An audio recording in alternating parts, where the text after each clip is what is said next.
자, 오늘 저와 여러분들이 함께 나누실 말씀은 사도행전 4장 11절의 말씀입니다. 사도행전 4장 11절 한 절 말씀입니다. 사도행전 4장 11절 찾으셨으면 함께 하나님의 말씀을 한 목소리로 읽으시겠습니다. 이 예수는 너희 건축자들의 버린 돌로서 즉 모퉁이의 머릿돌이 되었느니라. 아멘. 잠시 기도하겠습니다. 사랑해 주님 감사합니다. 하나님, 오늘 저희를 주님의 전에 나오게 하시고 아무것도 알지 못하는 저희들, 하나님 앞에 나아갈 능력조차 없는 우리들 스스로 하나님 되어 살던 저희들을 은혜 가운데 만나주시고 저희들의 마음속에 들어오셔서 딱딱한 마음을 부드러운 마음으로 변화시켜 주시고 주 예수 그리스도를 조금씩 알아가게 하셔서 감사드립니다. 주 예수 그리스도께서 부활하신 주일, 우리 신앙의 선배들의 본을 따라 저희들이 함께 모여 마라나타로 서로를 안아주며 위로하며 눈에 보이는 것 때문에 두려워하지 말고 떨지 말며 우리가 바라보는 믿음의 소망이 어떤 것인지를 서로 격려하게 하셔서 감사드립니다.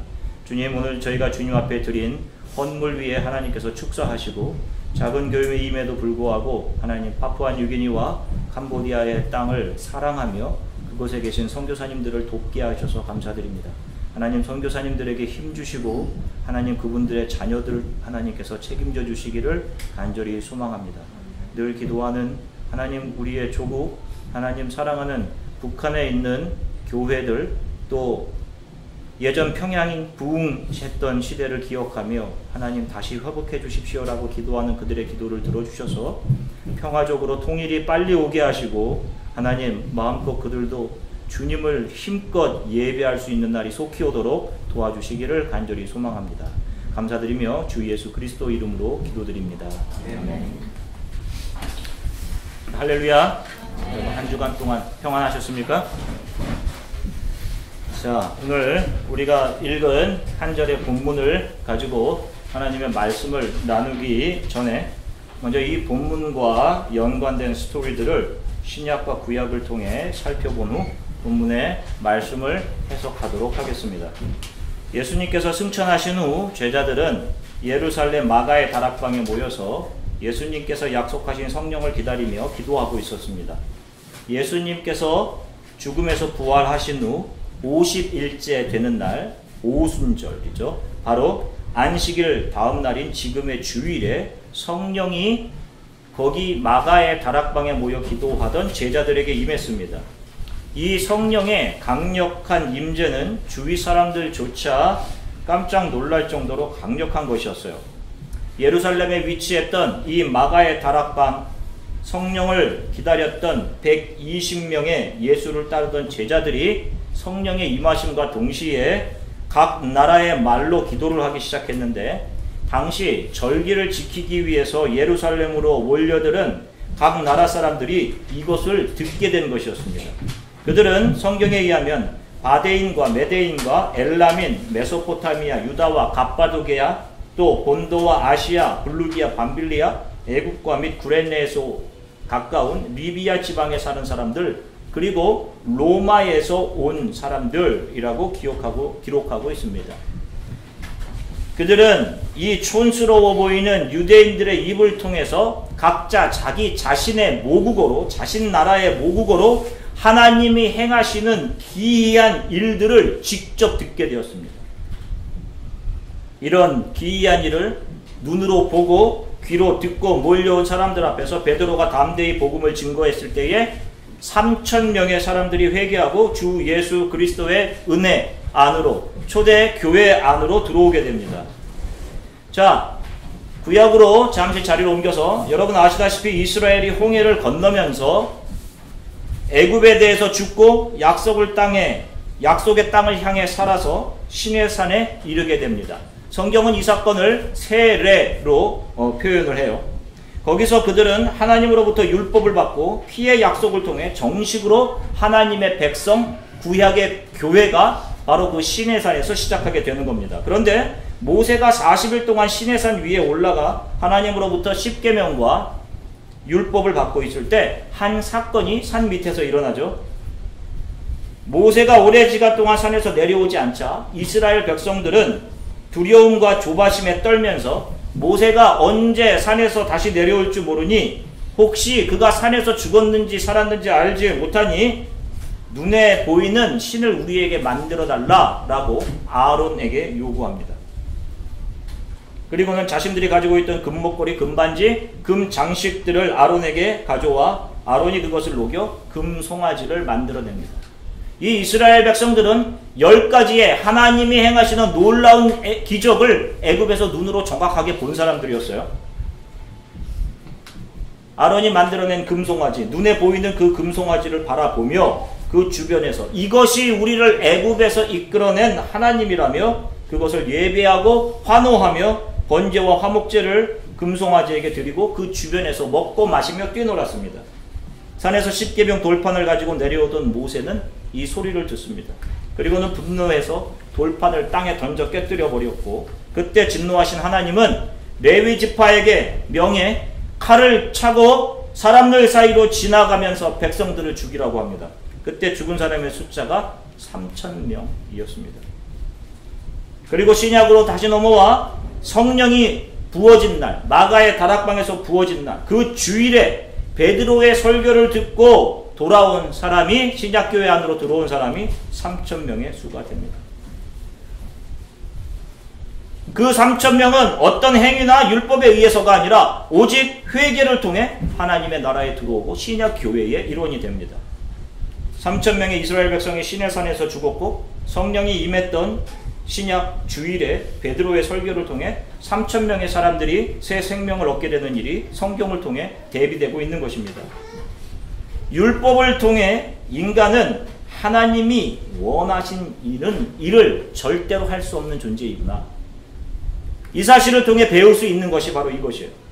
율법을 통해서는 인간은 절대로 하나님이 원하시는 일을 할 수 없는 존재, 그래서 인간은 죽을 수밖에 없는 존재다. 이러한 사실을 보여주는 것이고 오직 하나님의 은혜로만 사람이 영원한 구원을 얻게 될 수 있음을 3천의 대비를 통해서 구약과 신약에서 두 교회, 구약의 광야교회, 신약의 초기교회가 처음 시작되는 부분에서 상징적으로 보여주고 있는 것입니다.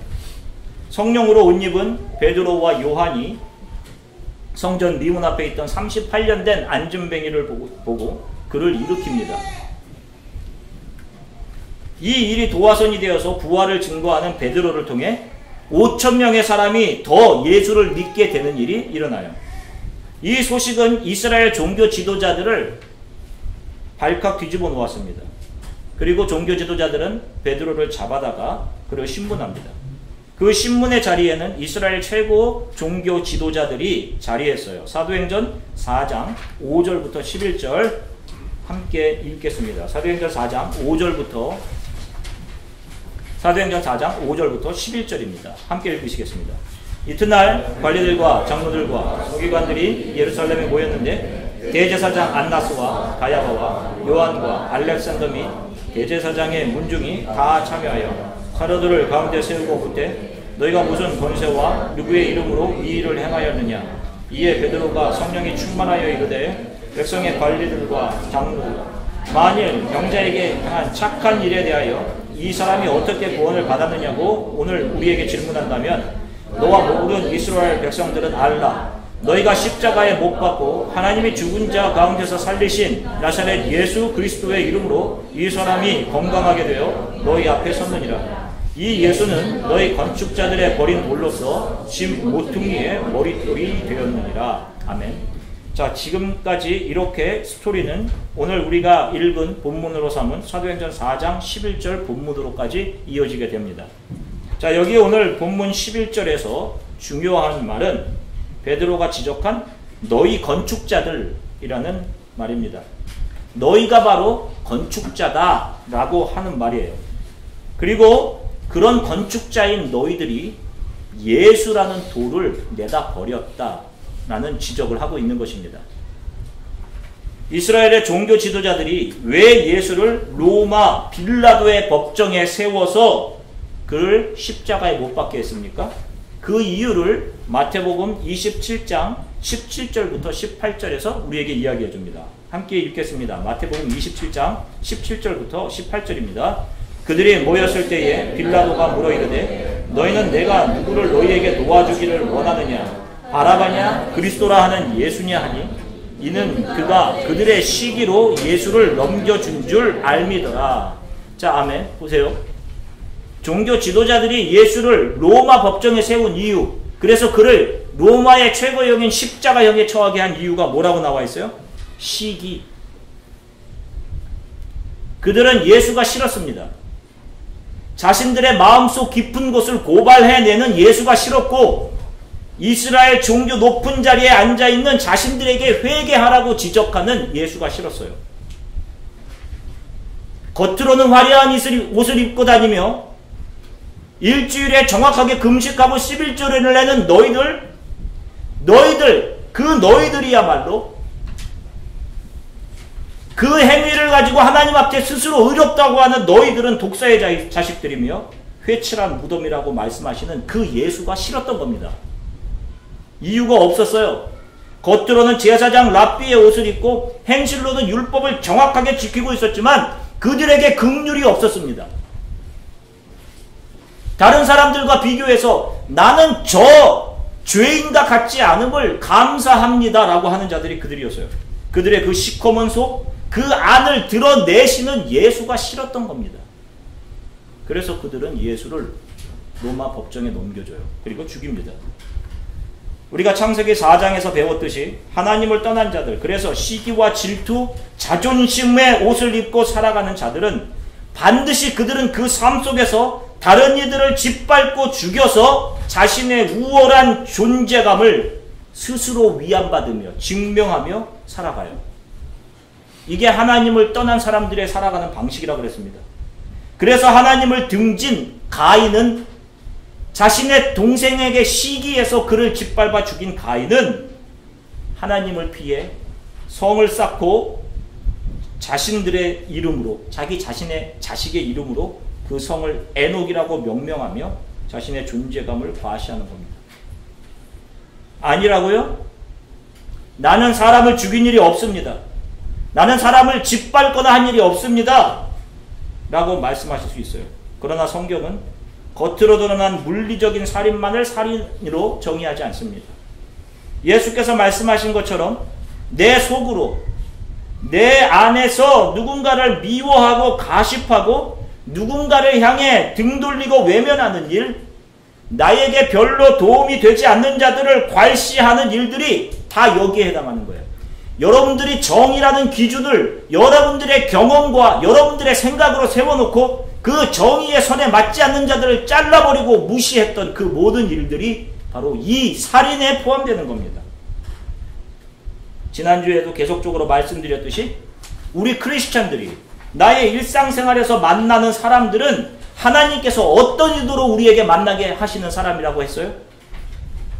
나의 소명이 흘러가 주어져야 되는 자들입니다. 그런 자들이기에 하나님께서 일상의 삶을 통해 나를 만나게 하시는 거예요. 나에게 소명을 주시고, 비록 그 사람이 엘락시스톤이라고 배웠죠? 지극히 작은 자, 인퍼리어, 열등한 사람이라 할지라도 예수 그리스도가 바로 그런 자의 모습으로 우리에게 서 있고 우리를 스쳐 지나간다라고 말씀드렸어요. 자, 성경은 이 세상을 살아가는 모든 이들을 건축자라고 이야기합니다. 이들이 세워가는 건축이란 자신이 꿈꾸는 이상향을 건축하는 모든 행위와 사고, 심지어는 그들이 이 세상에서 맺어가는 모든 인간관계를 다 포함하는 것이에요. 그러면 질문이 생깁니다. 행복을 추구해서 무엇인가를 세워나가고 건축해나가는 것이 잘못입니까? 내가 내 행복을 좀 추구하겠다고 계획하고 생각하는 거, 이거 잘못된 거예요? 라고 물을 수 있어요. 자, 오늘 베드로의 말에 해답이 있습니다. 자, 베드로가 이야기하죠. 오늘 읽은 4장 11절 본문에 너희 건축자들이 바로 너희가 원하는 것을 건축해내기 위해서 무엇을 버렸다라고 얘기합니까? 예수 그리스도를 버렸다라고 얘기하는 거예요. 바로 이것이 죄라는 겁니다. 다시 말하면 예수 그리스도를 주춧돌 삼아서 건축하지 않은 것, 그 예수 그리스도를 뽑아버리고 타락한 인간이 자신의 욕망과 욕심이 이끄는 대로 건축한 그 모든 것이 죄라는 거예요. 심지어는 자신의 손이 계산서 위에 만들어진 내가 만든 모든 인간관계를 다 포함하는 겁니다. 그러니 하나님을 떠난 인간이 세우는 모든 것은 다 죄일 수밖에 없는 거예요. 심지어 그것이 아무리 아름다운 인간 승리의 드라마라 할지라도 그것이 나의 감성을 터치해주고 나를 일으켜 세워주고 나에게 그래 나도 할 수 있어 라는 용기를 주는 것이라 할지라도 인간 자체의 위대함과 숭고함을 더 높이고 있는 것이라면 그 자체로 그것이 다 죄인 거예요. 하나님을 떠난 인간이라는 건축자들이 지어내는 것은 온통 자신의 이름과 명성, 자신의 자존심, 우월감, 더 나아가서는 인간이라는 창조물의 위대함, 휴머니즘, 이성 절대주의, 아니 그것을 넘어서서 인간 스스로가 과학의 힘을 빌어 얼마든지 인간이 하나님 될 수 있다 라고 하는 하나님을 대적하는 죄뿐인 것입니다. 조금의 선을 통해서도 자신의 칭찬이나 우월감을 반드시 거기서 챙겨내는 것이 인간이에요. 여러분들이 착한 일을 하면 내 안에서 꿈틀이는 것은 이 착한 일 한 것을 누군가 알아줬으면 좋겠다는 생각이죠. 그러니 자신이 세운 모든 것에는 자신의 이름과 자존심이 들어가 있을 수밖에 없는 겁니다. 그래서 자신을 가치 있고 자격이 있다고 여기는 것이고 그런 자신을 다른 이들과 비교해서 자신이 비교 우위를 챙겨내는 거예요. 스스로 좀 더 나은 사람이고 좀 더 정의로운 사람으로 무엇인가를 이룬 사람, 영웅으로 스스로를 생각하게 되는 겁니다. 그러니 이런 사람들이 지극히 작은 자들에 대해서 민중은 개, 돼지라는 말을 서슴없이 할 수 있는 것이고 신분, 계급 이런 이야기를 할 수 있는 거예요. 주 안에서 신분의 차별이 있습니까? 누구나 예수를 만난 사람들에게는 내 앞에 서 있는 대상, 다른 사람들은 다 내 소명이 흘러가야 되는 대상인 것이에요. 그러나 여러분 오해하지 마십시오. 이것이 어떤 무례하고 인간이 덜 된 한 교육 정책 기획관의 사고라고만 생각하시면 안 돼요. 어떤 한 못된 인간의 못된 생각이구나. 저 인간 같지도 않은 자의 이렇게 생각하시면 안 돼요. 이것이 하나님을 떠난 이 땅의 모든 인간들, 자신의 야망을 향해 무엇인가를 끊임없이 건축하고 있는 이 땅의 모든 건축가들 안에 들어있는 동일한 죄된 사고예요. 저와 여러분들 안에 이것이 그대로 들어있어요. 여러분들이 누군가의 생각을 모멸하고 무시하고 가십할 때, 어떻게 저런 인간이 다 있나라고 할 때 이미 여러분들 안에는 그 사람을 개, 돼지 취급함이 꿈틀거리고 있는 겁니다. 그리고 여러분들은 그 사람보다 더 정의로운 사람으로 스스로를 높이고 있는 거예요. 그런 인간 건축가들에게 예수께서 오셔서 너희들이 건축하고 있는 것은 다 헛것이다.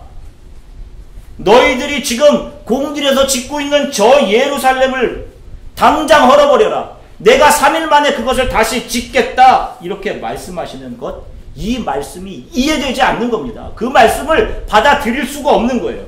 그리고 이렇게 대답할 수밖에 없는 겁니다. 요한복음 2장 20절 보세요.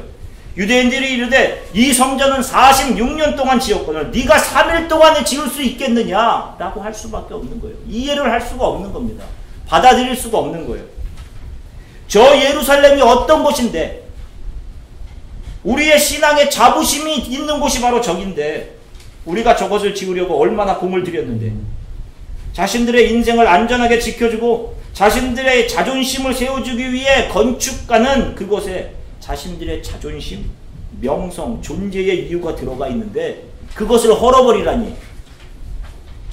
그리고 그걸 3일 만에 다시 짓겠다고 하니 그것을 받아들일 수가 없는 겁니다.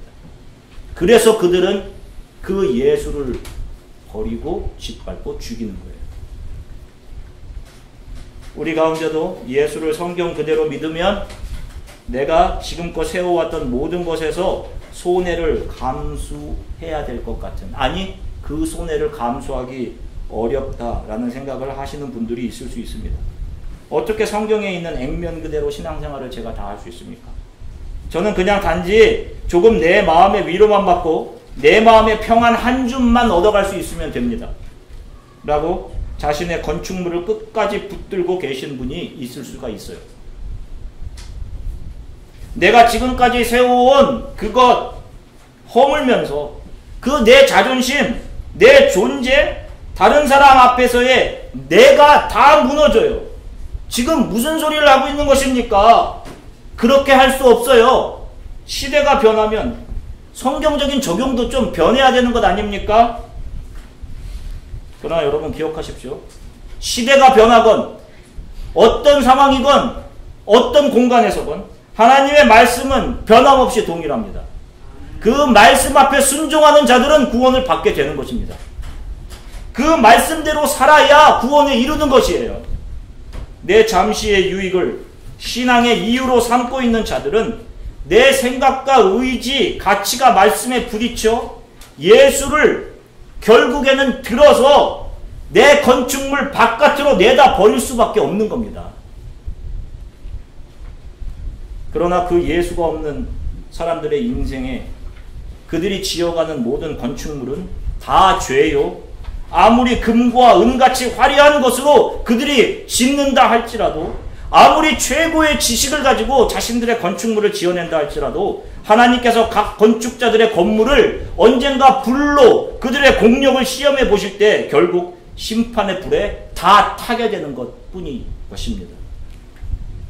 인간은 눈에 보이는 무엇인가를 계속해서 만들어내어야 자신의 마음의 위안을 삼고 살아가는 존재들이에요. 내 눈에 보이는 것들로 인해 위안을 삼고 살아가는 자들입니다. 그래서 힘이 들 때 눈에 보이는 술에 의존해 보려고 하고, 대화의 대상을 찾으려고 하고, 취미생활을 찾습니다.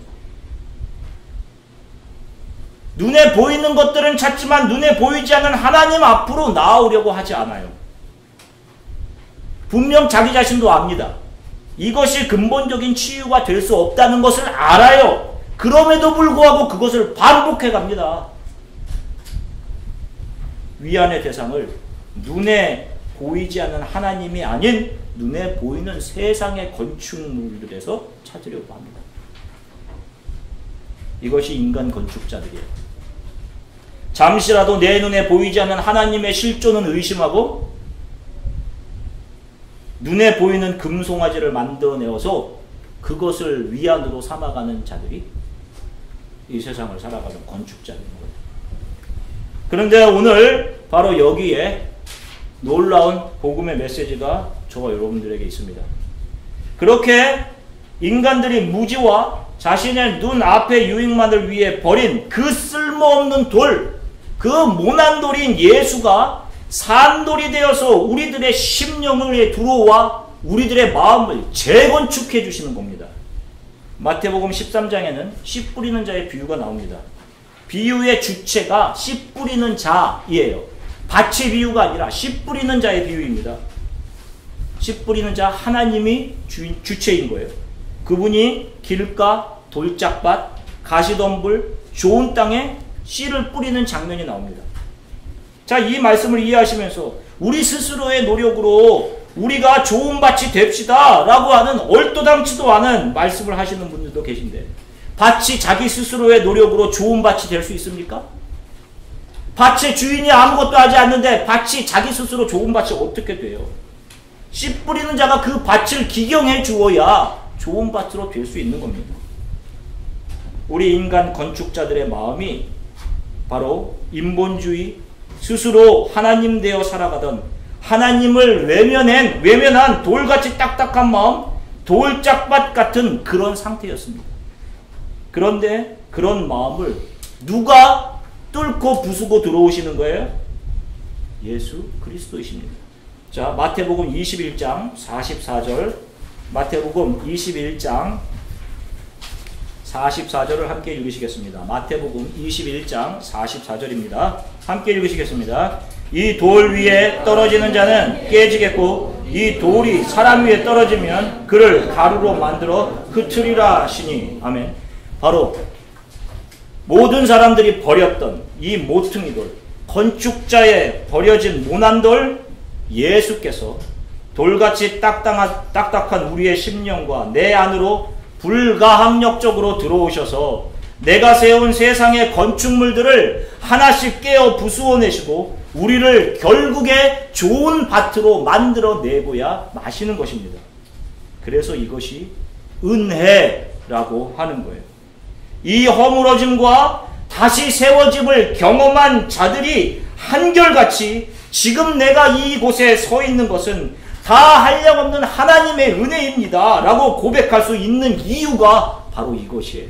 내가 한 것이 하나도 없기 때문에 그런 것입니다. 크리스천의 건축은 자기 자신을 성령께서 오셔서 허물어 내시는 것에서부터 시작합니다. 여러분, 기독교를 잘못 오해하시는 분들이 있었다면 여기부터 다시 돌아가서 시작하셔야 돼요. 성령님, 내 마음의 돌짝밭을, 돌같이 딱딱한 이 마음을 성령께서 부수어 주십시오. 여기서부터 기독교가 시작돼야 되는 것입니다. 그래서 진정한 크리스천들은 삶에서 자신들의 것을 성령께서 무너뜨려가는 모습 때문에 울고 쓰러짐을 반드시 경험하게 돼요. 상실감을 느낍니다. 하나님, 이게 어떻게 된 일입니까? 저에게 남은 것이 하나도 없습니다. 이게 어떻게 된 일입니까? 울며 또 울며 하나님께 매달려요. 아버지, 어찌하여 나를 버리십니까? 라고 십자가에서 외치셨던 예수님처럼, 그 예수님을 외면하셨던 것처럼, 그 외면당하셨던 그 아픔, 내가 쌓아왔던 것들, 내 자존심이 무너지는 것을 보면서 울부짖는 나를 하나님께서 외면하시는 것 같은 그 경험들을 반드시 하신단 말입니다. 그러나 반드시 그 거룩한 무너짐이 있은 후에 하나님의 거룩한 세움이 있게 됩니다. 거듭난 자들이 한결같이 다 이 철저한 자아의 무너짐을 경험한 자들이고, 그런 경험들 안에서 나를 가르치고 공부시키시고 예수님이 어떠한 분이신지를 알아가게 하시며 이 세상에 어떤 풍파 조수에도 밀려 넘어지거나 무너지지 않는 하나님에 대한 강력한 믿음을 거기서부터 가지게 하십니다. 그 믿음이, 그 믿음의 시련이 인내를 만들어내고, 그 인내가 우리를 어떠한 상황 속에서도 조금도 부족하지 않도록 우리를 정금같이 만들어 가시는 것입니다. 그래서 매일의 삶에서 내가 주인 삼았던 모든 것을 주님 앞에 내려놓을 수 있는 것이고, 내가 쓰고 있던 왕관, 왕이라고 생각했던 내 자신을 주님 발 앞에 무릎 꿇고 나의 왕관을 그 앞에 벗어 놓을 수 있는 것입니다. 너무도 많은 크리스천이라고 하는 사람들, 교회에 다니고 있는 사람들이 자신의 건축을 위해서 예수를 이용하며 살아갑니다. 예수가 이 땅에서 나의 삶을 풍족하게 해주고 나를 머리가 될지언정 꼬리가 되지 않게 해 주실 것이고, 나에게 풍족한 집과 재산과 좋은 차와 근심 없이 사는 것, 좋은 직장과 좋은 연봉을 주어서 나를 풍족하게 살게 해 주실 것이다 라는 것을 신앙 안에서 꿈꿔요. 내 삶을 깎아내어서 다른 이들을 섬기게 해 주십시오 라고 하는, 자기를 잃어버리게 해달라고 하는 그런 기도를 아버지께 드리는 크리스천들을 찾아보기가 너무 어렵습니다. 크리스천들의 앞길은 자신이 원해서, 자신이 바라서 이루어지는 것이 아니라 하나님에게 자신에게 주시는 소명대로 주어지는 것입니다. 그 소명의 위치에서 높낮이에 관계없이 자신에게 주신 소명을 다른 이들에게 흘려보내다가 우리는 하나님 앞에 서게 되는 거예요. 나에게 채워주신 그 소명은 분명히 내 소명의 관계망 안에서 나를 만나는 사람들, 예수를 알지 못하는 사람들이 예수를 안에 들어오도록 교회 안에 주신 선교의 비전들을 향해 일방적으로 다 쏟아 부어줘야 하는 것들입니다. 지금 여러분들이 시작하거나 추구해 가시거나 하시는 모든 일에는 반드시 예수 그리스도가 거기에 머릿돌로 계셔야 합니다. 그렇지 않다면 여러분들이 추구하시는 그 모든 것들은 분명 무너져야 하는 것들이에요. 그렇지 않다면 여러분 결국 그 인생은 잠깐의 화려함은 경험할 수 있어도 이 세상의 것들을 세워갔던 가인의 후손들과 다를 바 없이 결국 하나님 앞에 영원히 버려지는 삶을 살아갈 수밖에 없게 됩니다. 우리는 매일 성령을 의지해 나를 부수어내는 일을 해야 하고 그것을 경험하며 살아가야 돼요. 부서지는 경험. 다른 사람들과의 관계에서 그에게 나의 것을 내어줌으로 나는 늘 항상 불편해져야 합니다. 내가 옳다고 주장하는 그 정의감이 무너져야 돼요. 그렇게 무너져 내린 곳에서 예수께서 성령을 통해 정금 같은 성도로 새롭게 건축하시는 것, 이것이 바로 구원인 것이고 이것이 크리스천 건축학입니다. 내 이름, 내 특권, 내 만족, 내 유익, 내 주장 세워가시면 안 돼요. 사랑하는 주안의 교회 속한 성도 여러분, 내가 지금 세워가고 있는 건축물들, 심지어는 나를 중심으로 얽혀매여 있는 인간관계망들 안에 내가 주인으로, 관리자로, 머릿돌로 들어앉아 있으면 안 됩니다. 그 나를 매일 부수어내는 삶을 사셔야 돼요. 매일 성령님께 간구하십시오. 주님, 지금까지 내가 세워온 모든 것들이 무너지면 내 모든 것을 잃을 것 같은 두려움이 내 안에 있습니다. 이 연약함을 도와주세요. 돌같이 딱딱한 내 마음을 무너뜨려 주시고 내가 예수님께서 좌정하시는 새 건축물이 되게 해주십시오.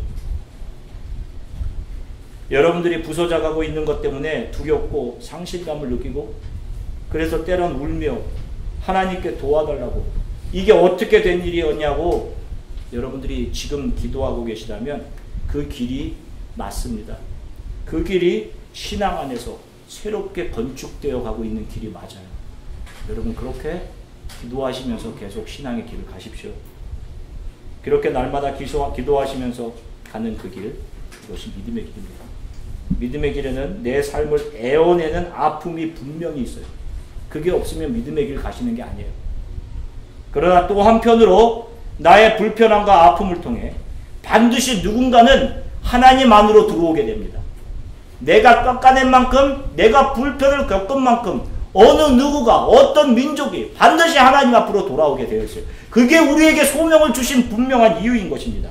그것을 확신하시고 그것을 기쁨으로 삼으시고 또 기대하시며 살아가기를 주 예수 그리스도의 이름으로 간절히 축원합니다.